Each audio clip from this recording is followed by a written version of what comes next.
Hoje nós vamos dar início a novos conteúdos, certo? No primeiro bimestre nós focamos na produção textual, né? Eu fui tendo uma noção das produções de vocês, né? Tentando fazer um nivelamento, apesar de nessas condições se torna mais complicado fazer essas avaliações, né? Mas o primeiro bimestre nós focamos na introdução à literatura, né? Nas provas diagnósticas de leitura e interpretação textual e nas produções de texto, né? Agora, para o segundo bimestre, nós já vamos começar a ver conteúdos de gramática, novos conteúdos de literatura. Já produzimos os nossos 2 textos do bimestre, né?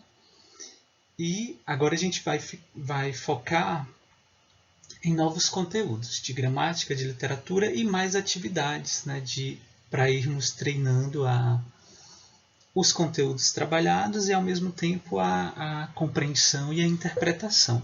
Tá? Esse conteúdo de hoje, nós vamos falar sobre os gêneros literários. Nós também vimos no primeiro bimestre um assunto que tratava dos gêneros textuais, né? E dos tipos textuais. O que são eles? São todos os textos que existem. Logo, os textos que são literários também são gêneros textuais. Só que na literatura nós costumamos pegar esses textos, trazer para o meio da literatura, né? E aí nós chamamos de gêneros literários. Nós vamos estudar hoje, né, um pouquinho do que se tratam, o que são os gêneros literários, tá?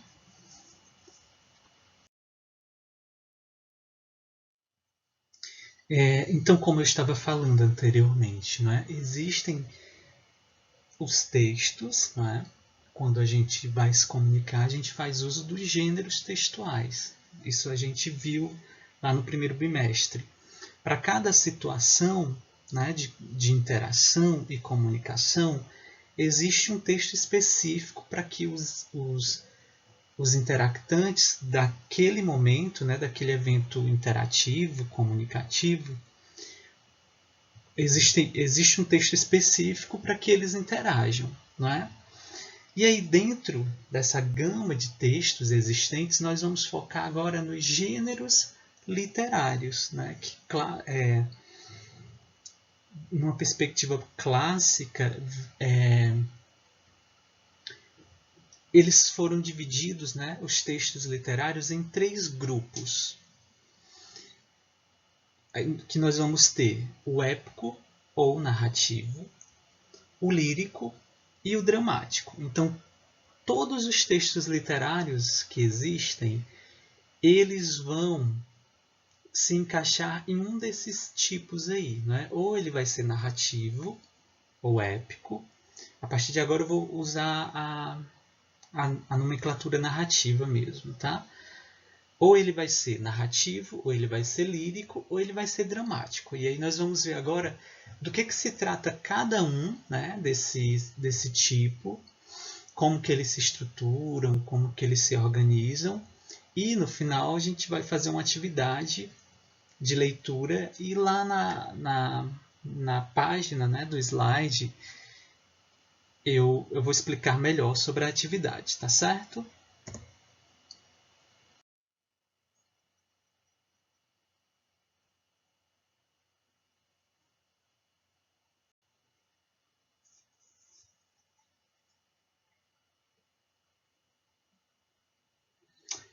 E nós vamos agora começar com o gênero narrativo. Primeiro, né, essa explicação é interessante. Por que também é chamado de gênero épico? É gênero épico em sua origem. Era um longo poema narrativo, também chamado de epopeia ou épica. Então, na origem, a gente nós vamos chamar de gênero épico porque esse poema que era chamado, esse poema que era narrativo, ele era chamado de epopeia ou de épica. E aí deram essa nomenclatura, né, de gênero épico. Mas é narrativo porque esse poema, né, essa epopeia, são poemas narrativos que contam uma história. Então, o gênero narrativo são todos aqueles textos que nós vamos ver uma narração de uma história, uma contação de uma história, o relato de uma história, tá certo?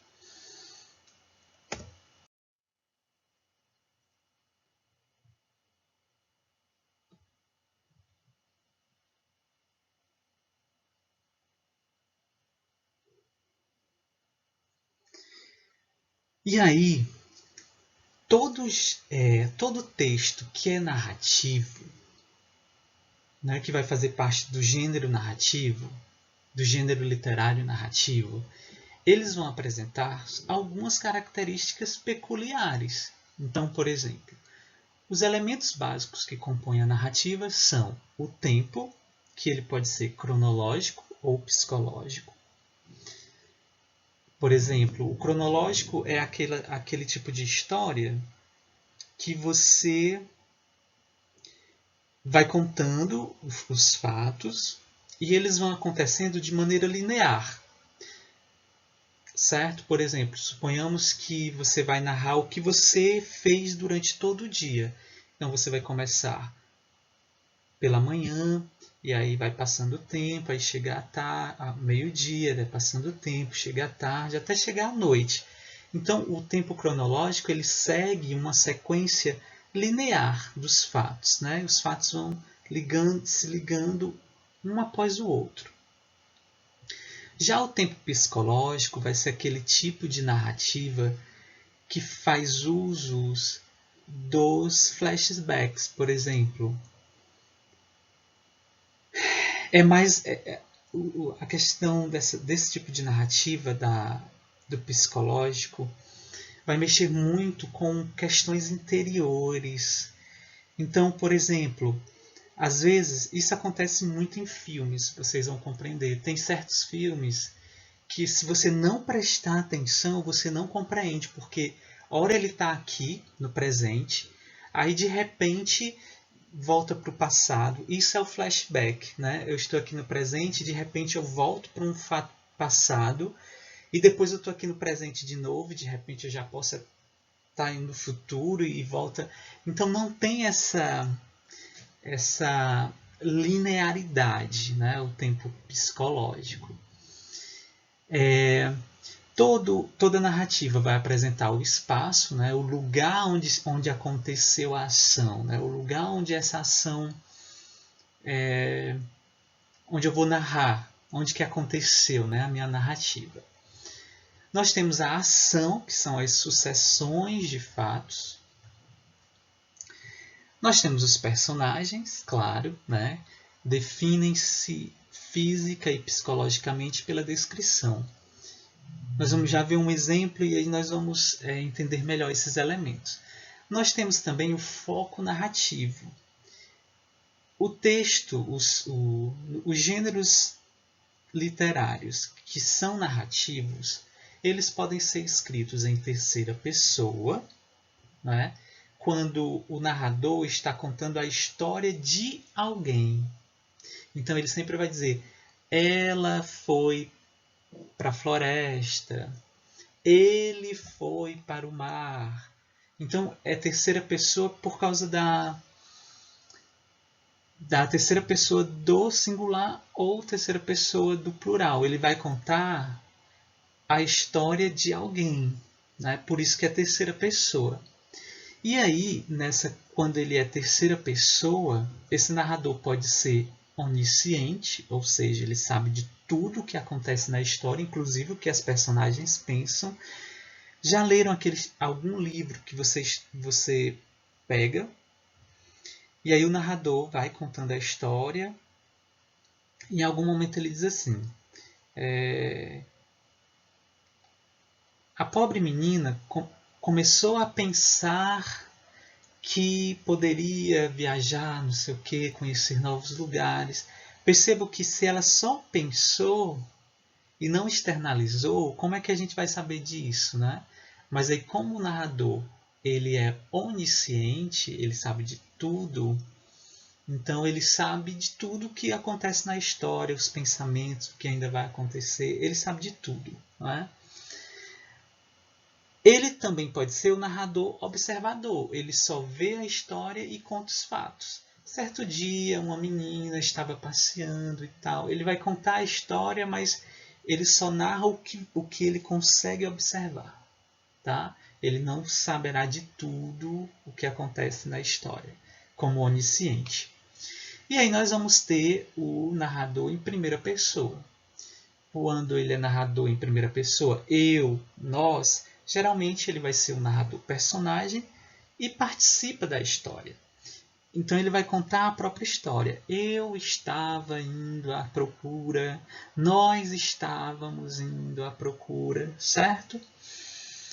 E também nós vamos ter os tipos de discursos. Nós temos o discurso direto, que é a própria fala da personagem. O discurso indireto, o narrador ele diz com as suas palavras o que a personagem falou. E nós temos o discurso indireto livre, que é aquele tipo de texto que o narrador está aqui falando, aí introduz a fala da personagem. Aí, de repente, em algum momento, a fala da personagem se funde com a fala do narrador.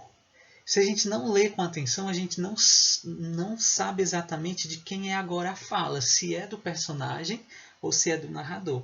Então, o discurso indireto livre é quando há essa fusão da fala da personagem com a do narrador, e aí a gente gera um estranhamento porque a princípio a gente não consegue identificar de quem é a fala, né? Se é dele ou da personagem. Mas sempre há um propósito quando o narrador faz uso do discurso indireto livre ou de qualquer outro discurso. Não é? Por exemplo, aqui eu trago esses 3 exemplos de tipos de discurso. Não é? Temos o discurso direto, que é a reprodução, o próprio personagem fala. Já leram o livro que você está aqui? Aí começa a frase aí. Paulo disse a ele. Quem disse isso? O narrador. O narrador diz. Paulo disse a ele. 2 pontos, travessão. Venha cá. Então isso aí quem fala é o personagem. Né? Ele reproduz exatamente a fala do personagem. Como ele falou. E aí geralmente não. E aí o discurso direto ele vai ter essa estrutura. O narrador introduz, né? Paulo disse a ele, 2 pontos, travessão e a fala do personagem. No discurso indireto, nós já vamos ter a tradução. O narrador ele vai falar com suas palavras o que o personagem disse. Por exemplo, Paulo disse a ele que fosse lá. Então percebam que ele reproduz o que o Paulo falou, só que ele diz aí com suas palavras, né? Olha, o Paulo disse a ele que ele fosse lá, tá? A gente vê muito isso também nas narrativas, o discurso indireto. E o discurso indireto livre, que nós vimos, o narrador e o personagem falam em uníssono, que é aquela fusão. E aí não há a presença de verbos de elocução, dizer, falar, perguntar, como aqui no exemplo do discurso direto, quando ele diz assim, o narrador, Paulo disse a ele, nós temos aí um verbo de elocução, que vai introduzir a fala. No discurso indireto livre, nós não vamos ter essa presença de verbos de elocução, nem de travessões e nem dos dois pontos. E é por isso que gera essa confusão. É o personagem que está falando ou é o narrador? Né? Então é como se é semelhante ao... Como não tem Não, já ia falar que era semelhante ao discurso indireto, mas o discurso indireto tem o verbo de elocução, né? Paulo disse a ele que fosse lá. Só que é o narrador que traduz, ele fala com suas próprias palavras. E aí no discurso indireto livre a gente não vai ter verbos de elocução, travessões, dois pontos. E é por isso que dá essa confusão. Quem está falando isso é o narrador ou o personagem? Mas aí, quando vocês forem ler outros textos, né, mais textos, com certeza vocês vão se deparar com esses três tipos de discurso nas narrativas e com certeza vocês também vão encontrar o discurso indireto livre.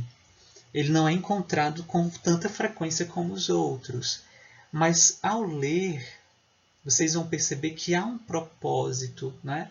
E aí cabe a interpretação, a compreensão e a interpretação para entender por que ele fez uso do discurso indireto livre em detrimento dos outros, né? Então há um propósito, tá bom? Continuando aqui nos elementos da narrativa, nós vimos que um dos elementos são as personagens, né? E aí existem tipos de personagens. Por exemplo, existem esses principais. Existem as personagens que nós chamamos de planas, ou seja, elas mantêm as mesmas atitudes e características psicológicas ao longo da obra.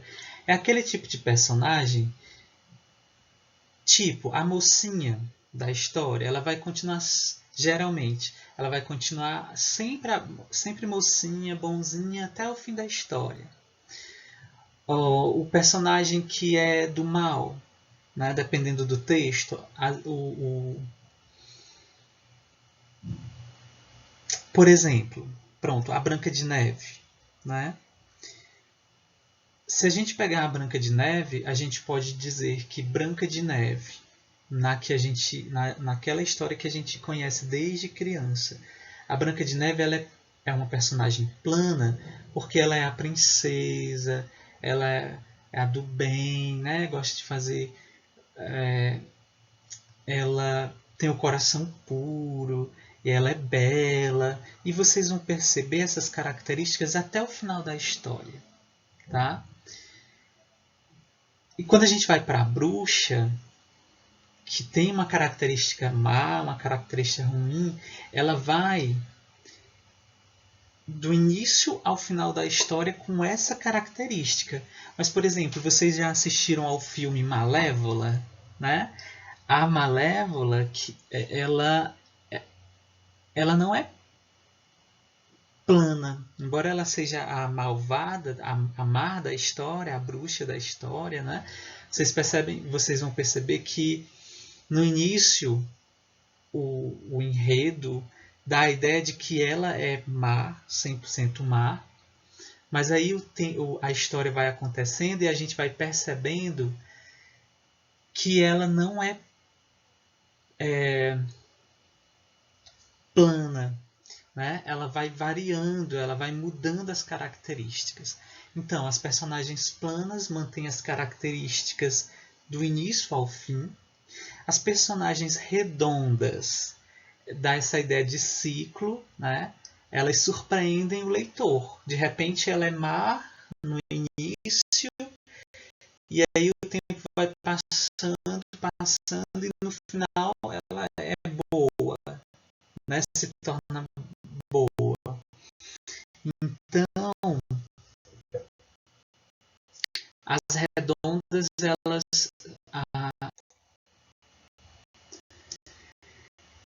as redondas, as características podem se modificar ao longo da história. A protagonista, né, que são as personagens relevantes da obra, do texto, por isso desempenha o papel central, então a protagonista é a principal. As antagonistas proporcionam conflito no enredo, e aí os conflitos podem ser diversos, pessoais, dentro do campo político, ou que gera preconceito, enfim. Aí são alguns exemplos. Então, a antagonista é como se fosse a vilã da história, né? Nós temos as secundárias, que são aqueles personagens que não são tão relevantes para o enredo. Se nós retirarmos, a história continua. Por exemplo, quando a Chapeuzinho Vermelho vai pelo caminho da floresta, lá vai ter coelhinhos, passarinhos. Mas se a gente retira esses personagens, o enredo ele consegue continuar fluindo, né? A essência principal. Então, as secundárias seriam essas. As caricaturais geralmente são personagens cômicas, satíricas, com o objetivo de, a partir do riso, né, gerar uma crítica. É uma característica, é trabalhada até chegar à deformação, é o exagero. Então, por exemplo, se a personagem ela é boba, ela numa perspectiva caricatural, ela se torna muito boba, fica assim ao extremo, sabe? E os personagens tipos, que são estereótipos, padrões, arquétipo, caráter metonímico. Um outro elemento que eu gostaria de discutir com vocês, que eu considero importante, é... Pronto, lembra que nós falamos do enredo? Toda história tem um enredo que organiza as ações ou os acontecimentos da narração. Então, se eu chegar para vocês, né, eu peço para vocês lerem 2 livros, por exemplo, e digo assim, eu gostaria que vocês me dissessem o enredo desses 2 livros. E aí você vai narrar, né, resumindo em poucas palavras, do que se trata, né? O que acontece na obra. É como se fosse um resumão do texto. Só que o enredo, nós vimos a questão, está muito relacionado com o tempo também, porque existe um enredo linear, que é aquela sequência lógica e progressiva de ações. Nós vamos ter primeiro a situação inicial, a complicação, o clímax e o desfecho da narrativa. E isso é o enredo linear. O enredo não linear, a gente acabou vendo isso anteriormente nos tipos de tempo, ele vai apresentar uma descontinuidade temporal, que utiliza recursos como o flashback, né? Que são a possibilidade de eu estou aqui no presente e de repente o narrador ele me transporta lá para o passado e aí faz esses movimentos, né? É um vai e volta, hora eu estou no presente, hora eu estou no passado. Então não tem uma sequência linear. Por isso que geralmente os enredos não lineares, o tempo é psicológico, é muito interno, é muito introspectivo, tá? E então, gente, para entender melhor, né? A gente viu os tipos de enredo. Hoje nós vamos focar no enredo linear, que é aquele cujos fatos seguem uma sequência cronológica, como nós já vimos. Só que essa sequência cronológica ela se organiza da seguinte forma. Então, qualquer texto narrativo cujo enredo seja o linear, ele vai ser organizado da seguinte forma. Primeiro, a gente apresenta os personagens. Eu trouxe como exemplo a Chapeuzinho Vermelho. Lembra como é que começa? Era uma vez, certo dia, uma menina ganhou um chapeuzinho vermelho da avó, a versão que eu conheço, né? E ela gostou tanto que não tirava mais o chapéu. E aí ficou conhecida como Chapeuzinho Vermelho. Certo dia, ela estava brincando no quintal e a sua mãe pediu que ela fosse na casa da sua avó, mas que não fosse pelo caminho da floresta, porque lá tem o lobo mau. Então percebam que na apresentação inicial a gente vai mostrando os personagens principais da história. A gente, os personagens são esses, né? Depois que isso é apresentado, né, esses principais personagens, acontece a complicação da história. É o que vai dar o desenrolar de toda a história. Então, qual foi a complicação, o conflito? Isso, qual foi o conflito na historinha da Chapeuzinho Vermelho?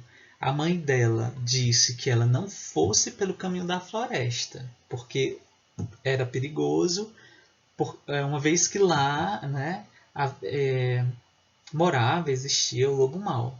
O que foi que a Chapeuzinho fez? Desobedeceu a mãe e foi pelo caminho da floresta. Então aí já gerou o conflito, porque a partir desse conflito o que acontece?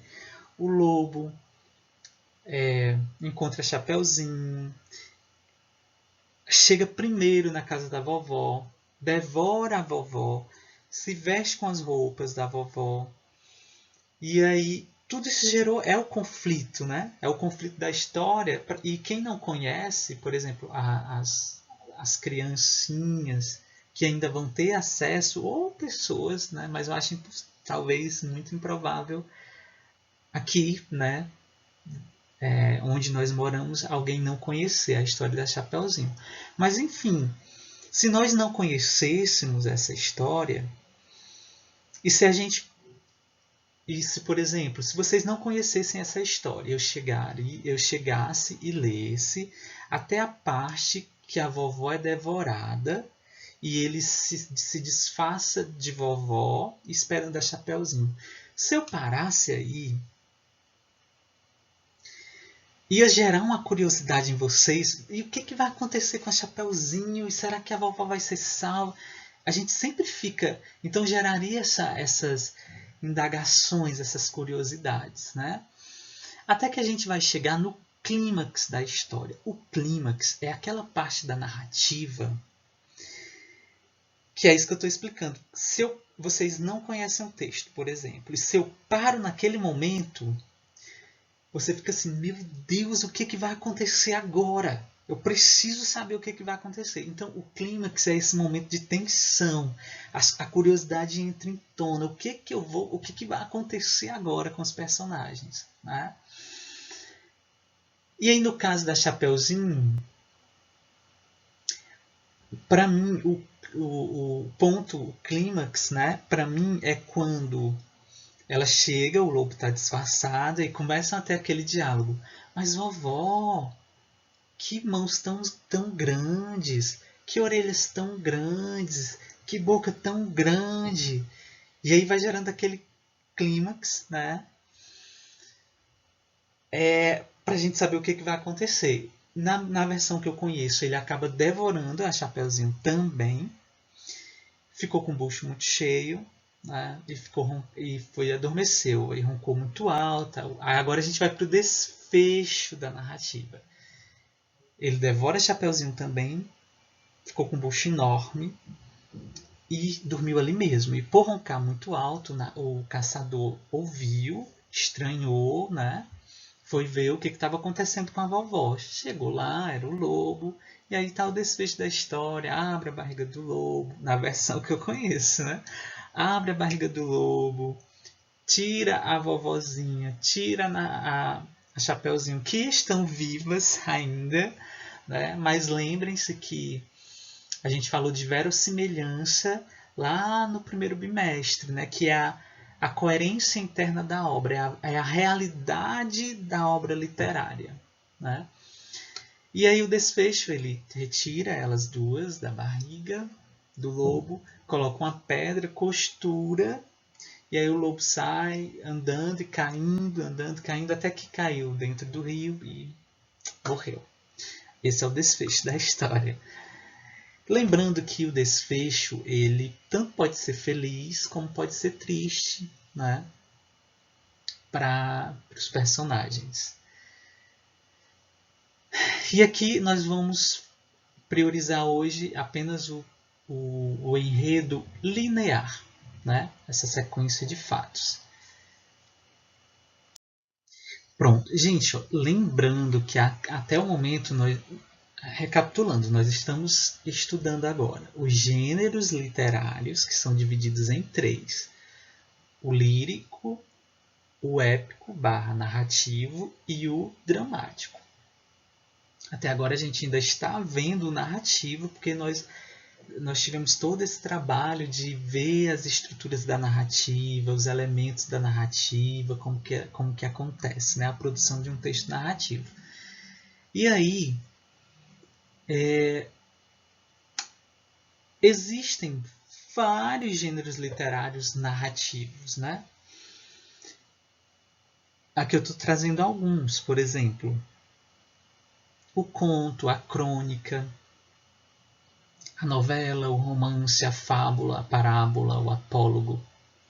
Aqui nosso livro e os livros que eu pesquisei está apontando a piada também, mas eu tenho as minhas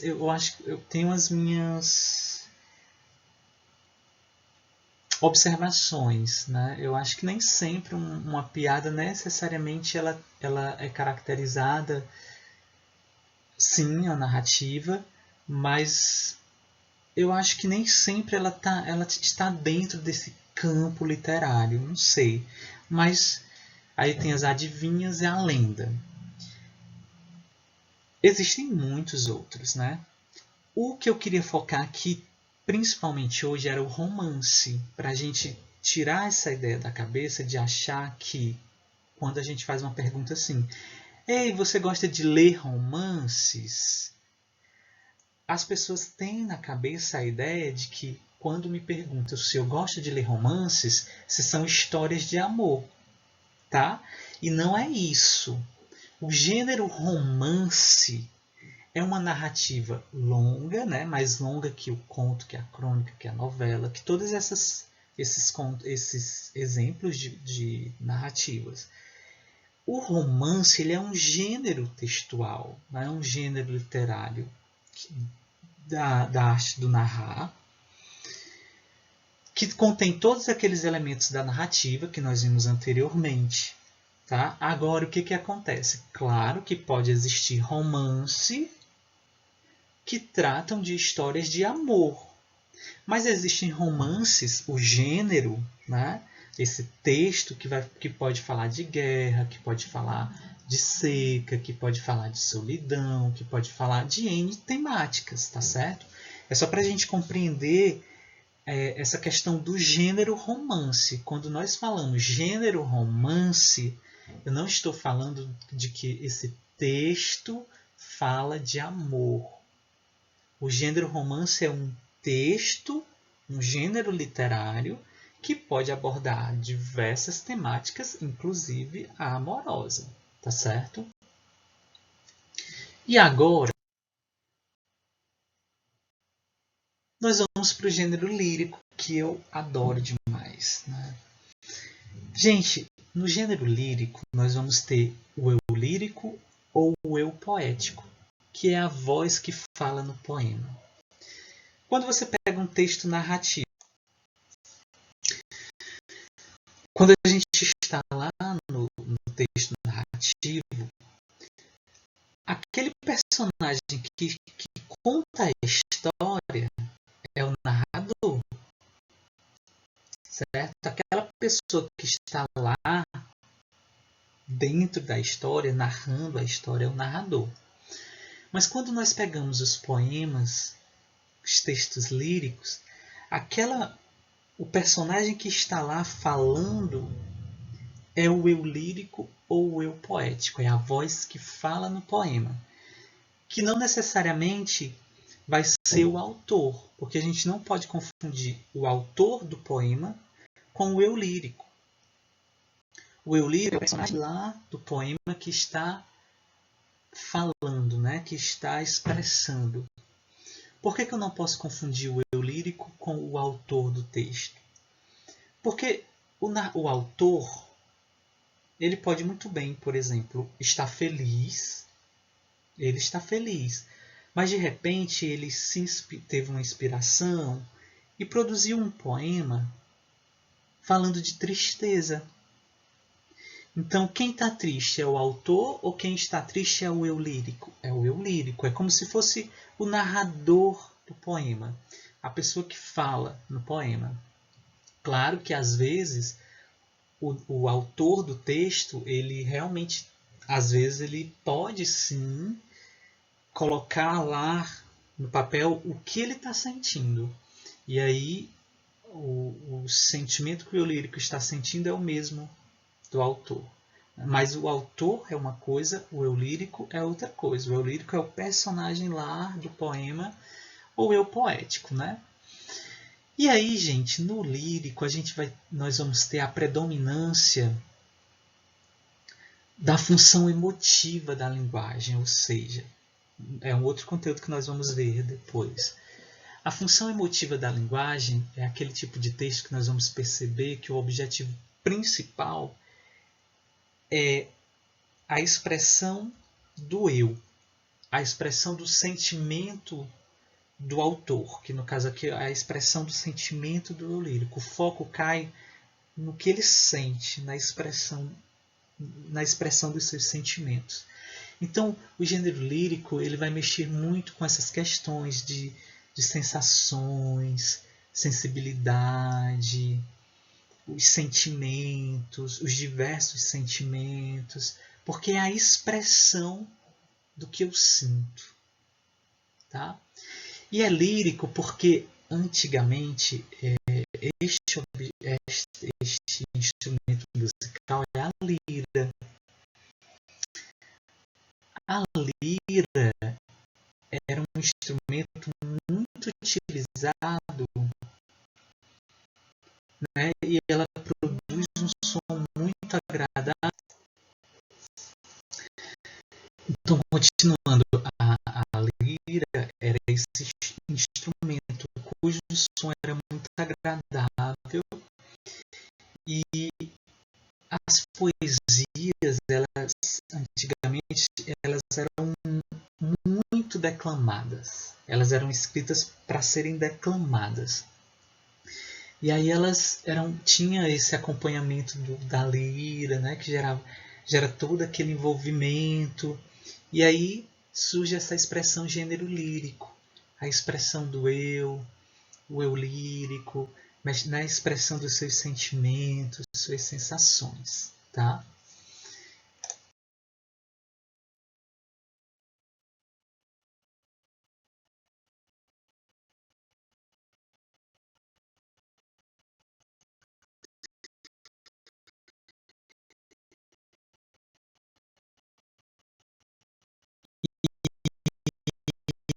E eu trouxe esse poema lindo da Cecília Meirelles. Eu adoro a Cecília. Muito, muito, muito.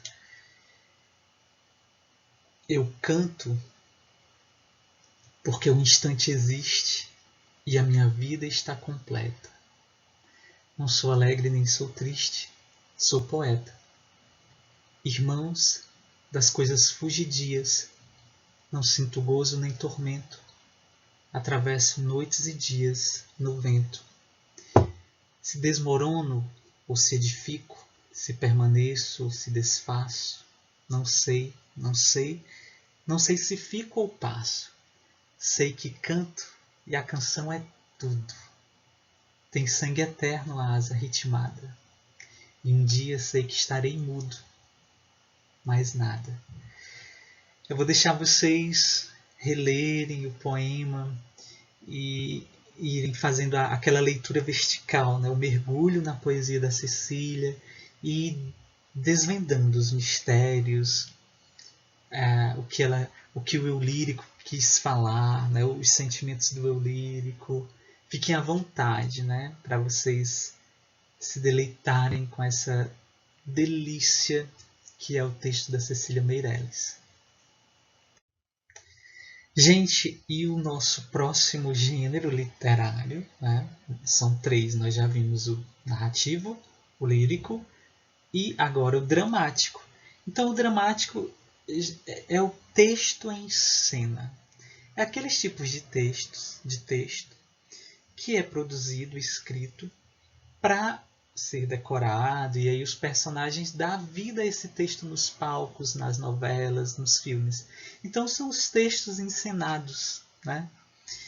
Por isso gênero dramático. E aí eu trouxe...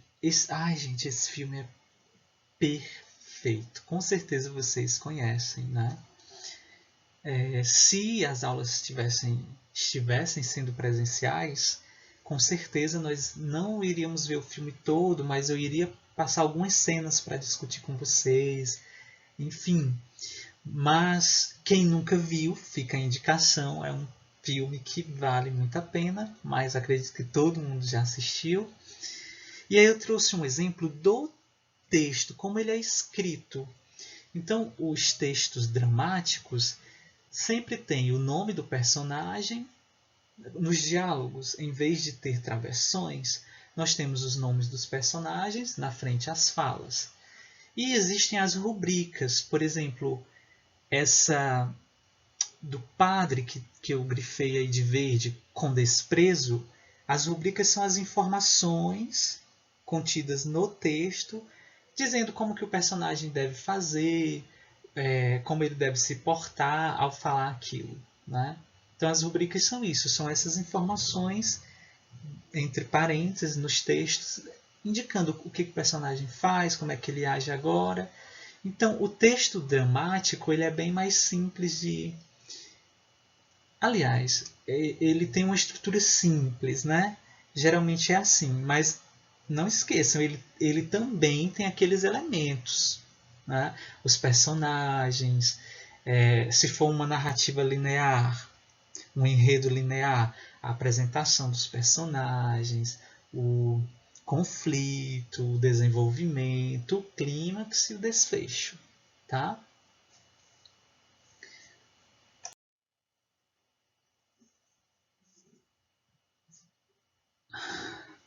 Gente, e agora, claro, eu preparei uma atividade para vocês. Já valendo pontuação, né, para a gente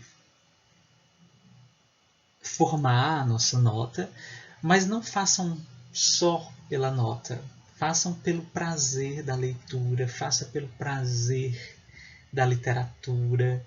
Então, com muito carinho, eu apresento para vocês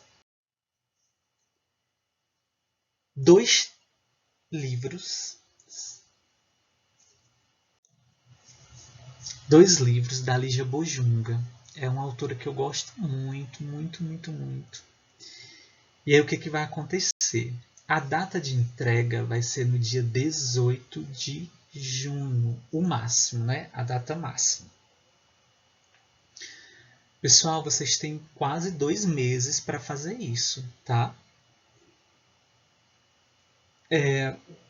Depois dessa data, quem enviar, como vai valer pontos para a média, eu posso até receber, corrigir, né? Mas lá no sistema vai constar que você enviou como atraso, e aí não vai ser a mesma nota de quem entregou no prazo, tá bom? Mas esquecendo da nota, esqueçam da nota, esqueçam. Gente, vamos pro prazer da leitura. Lígia Bojunga, vale muito a pena, é uma leitura leve. A Lígia Bojunga, ela consegue nas narrativas dela me teletransportar para os textos. Eu vivo as histórias, eu vejo os personagens aqui no meu quarto. É muito massa. E aí vocês vão ler 2 livros da Lígia Bojunga. O primeiro livro é A Bolsa Amarela e o segundo livro, A Casa da Madrinha.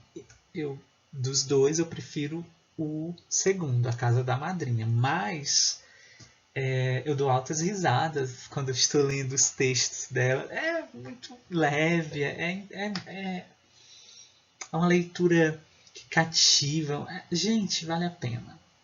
E aí o que vocês vão fazer? Vocês vão ler os 2, tá?